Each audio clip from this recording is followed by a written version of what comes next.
What does it mean when civil society and churches get involved? What kind of, obviously at enormous personal risk? What's going on with those people? This is where the crackdown is advancing. I mean, starting a year ago, well before that, actually, starting in the 80s, there was an immigration crackdown, and many churches across the country organized a new sanctuary movement in response to it, where they would try to shield people who were targeted for deportation in their congregations, with the understanding that these were considered sacred spaces, and it wouldn't look good for the police to come in and drag people out of a church. Mm-hmm. And back in the 80s, I mean, some people actually went to jail, were prosecuted and went to jail for that. It was a big story. Well, I mean, starting about a year or two ago, this movement began picking up steam again. The organizing became more urgent after Trump's election, given that he'd essentially promised to deport 11 million people as part of his campaign.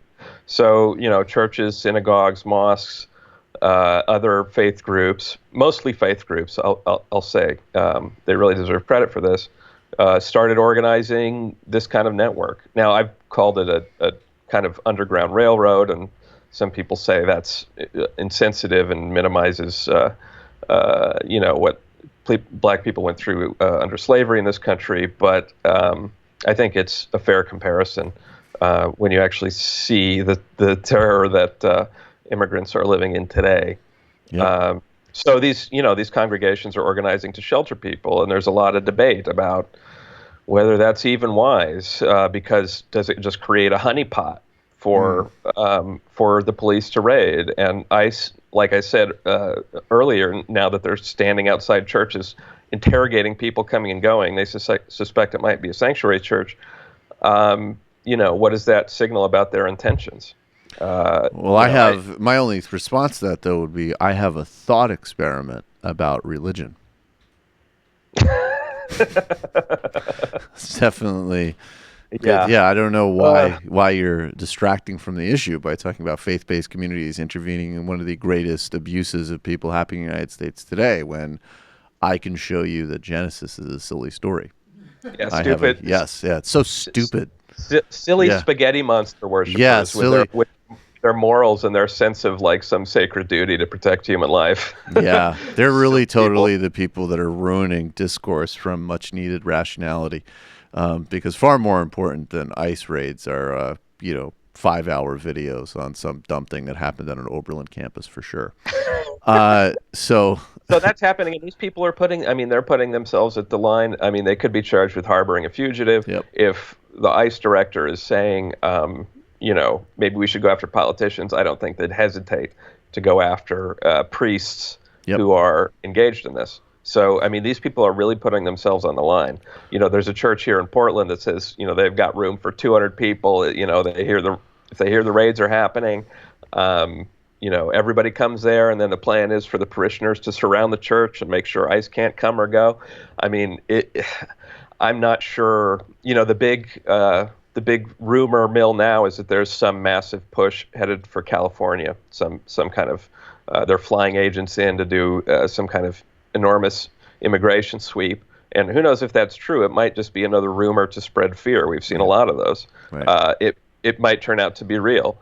In either case, I mean, you've got an agency that was founded supposedly in part to protect people from terrorizing the public. Yep. Because it's not just it's not just undocumented immigrants who are at risk. It's their families. It's everyone who knows them. It's anyone who might be mistaken for an undocumented immigrant. I mean, we're back to the debate like when Arizona passed its thing some years ago, where local cops could enforce immigration laws. I mean, they just started pulling over brown people. Right. Well, but isn't that where it leads to? That obviously that's the purpose, right? The purpose is to spread fear and suffering, and then we are in Mitt Romney's self-deportation territory. Isn't that just sort of so abundantly obvious? And another, I guess, structural problem with this argument, because there's always been sort of three poles, basically, of how to talk about immigration. There's immigration from the perspective that just because somebody is, undocumented or came here, let's be real, in many cases because of conditions that U.S. foreign policy actively contributed to, or even if they didn't, as simply as, yeah, you know what? If you're in a devastated situation and you came here and you didn't fill out the right paperwork or whatever, but you're, moving along in life and contributing. I mean, honestly, who cares, right? Like, if we're being real. So there's a concern that just because you came here in a way that wasn't technically compliant, you can't be abused and exploited. You can't be in a position where everything from an employer to a husband that's physically abusing you can get away with it. So there needs, you need to be in the system. And of course, in many cases, people are in the system because they're paying taxes, they're contributing in many ways to the economy, society, and so on, blah, blah, blah, blah, blah. Then there's this bipartisan, business wing, including, and this was the George W. Bush proposal, which is that we basically want to get a bunch of kind of low-wage people in here formally. And there was some objections in certain parts of the left to that. I think those objections maybe weren't long-term and strategic in terms of what a kind of real synchronized left looked like. But there's legitimate concerns if you're just sort of opening up essentially an indentured servitude, low-wage process. And now, we have the Republican nativist wing, which is completely taken over. And it's all about race and identity, but also, I think, with the serious self-interest. I mean, why would, if you're making the bet that white identity politics is going to keep the party in power into the future, why would you want Texas to look like California? Why would you want these states and places to be in play? So it seems like we have another area where, Democrats in a kind of center position are losing it on both grounds. There isn't the unapologetic, rigorous, crusader ethics of protecting people who are being massively abused, dreamers, but also this entire community. And then also just the strategic sense that every time you see some dumb Fox clip about, hey, Democrats just want undocumented in here because it will help them, I'm like, yeah, fuck yes. I certainly do. And you want them not here, so it will help you, and you're racist. So let's just get all the cards on the table. The hypocrisy of, I mean, it almost goes without saying, of the Republicans is bottomless. But on this issue Right. of this false premise that they put out that people just got to play by the rules. Here's something I learned in the last few months reporting on this issue. One of my friends is an immigration lawyer down in New Mexico, and do you know what happens if you come to this country and apply for asylum in the proper, lawful way? You present yourself at the border. You say, "I'm here to, I'm a refugee. Like, help me out." Mm-hmm. They take these people, whether they come from Africa or Latin America or Asia. They take them and they ship them off to a detention center where they can be for 2 years. These centers, the one my friend works at, working with asylum applicants from Africa mostly, they're out in the middle of the desert in New Mexico. Mm-hmm. They languish there for months or years at a time. It is a converted prison. It's like where you would put felons, and these people haven't. And they put children crime in those facilities as well, right? Yeah. By the way, there's separate ones for women, and there's baby jails, as my friend calls it. I mean, these are people who are trying to do things right, and the first thing that our country does to them is throw them in prison. Yep. While we decide whether they're worthy. So this idea that people just need to play by the rules is just papering over, the real motivation, which is racist punishment. Right. There's no doubt about it. And it is part of a political and electoral calculation, as you suggested.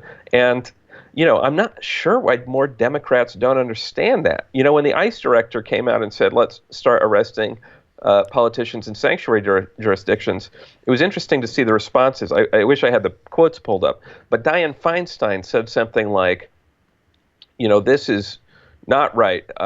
Nobody should be targeted just because they live in California. Mm-hmm. and Barbara What? Lee. Yeah, I know.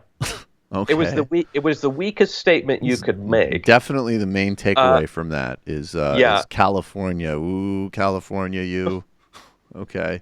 Whereas Barbara Lee, to her credit, Right. said this is racist. Yeah, well, You know, Barbara Lee is obviously somebody who's, has genuine politics and a very sort of courageous long-term record.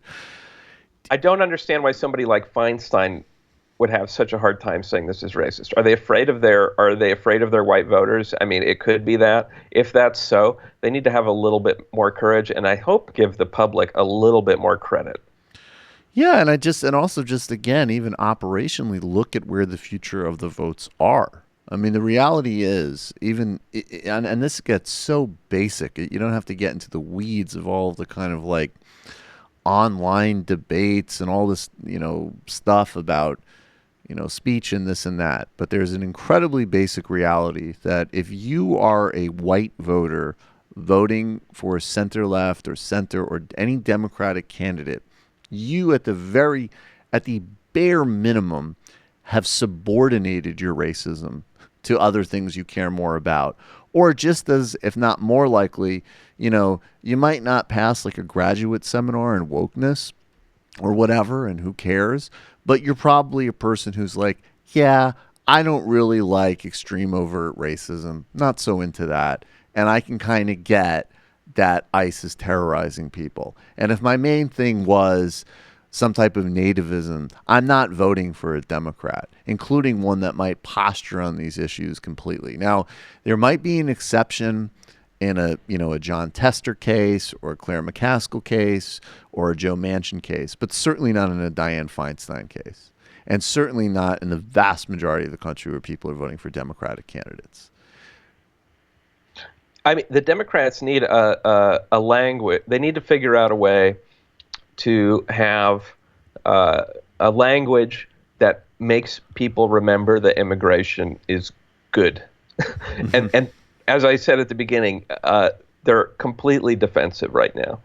But look at the Republicans. They've come up with this term chain migration, Right. which is like, and now everybody's using this term, where it, as far as I can tell, it just means migration. Right. But they're painting it as this horrible. People come here and then they have families, and it's like, well, yeah. Yes. How do you think we all got here? Right. Right. So I even during the Obama era, I remember at least some nods to this sort of national myth of Ellis Island, and we all came here, and melting pot, blah blah blah. You don't even hear that anymore. Right. But I will say that in my reporting, the immigrants who are being targeted by ICE, who've come to this country legally with papers or not, are some of the most impressive people I know. Particularly this woman, Maru Mora Viapanda, who is being targeted for deportation. She was sort of the centerpiece of the story I wrote for the Baffler last year about the ICE detention center in Tacoma. And here's an undocumented woman in her 40s. She's got a daughter. Daughter was born in this country. They're standing outside this enormous prison. It's the size of a city block, and it's in this industrial zone, right? Like you have to go for half a mile past all of these empty warehouses, broken bottles, like homeless encampments, and just nothing, mud and asphalt, and industrial waste. And then you turn a corner, and for a whole block, there's this building, and this activist I talked to from Mexico, he said he had visited the day before me, and he said it's a concentration camp. And looking at it, you realize it is. And coming in and out of this place are, an endless chain of women with tiny children who are all crying, and they're going to visit their dads who are locked up inside this thing. Right. Wondering what's going to happen. And here's Maru outside in a T-shirt that says "Fuck La Migra," standing in the rain with a bullhorn and shouting in at people, "You're not alone." and telling everybody that comes in, like, hey, did you know there's a hunger strike down in California at the prison there? And that's how they spread word. I mean, that's why they're targeting these people. They don't want any effective resistance. They don't want people to see what they're doing. I mean, lawyers and the conditions in these places. I mean, you talk about how the Democrats can flip this issue, turn the tables.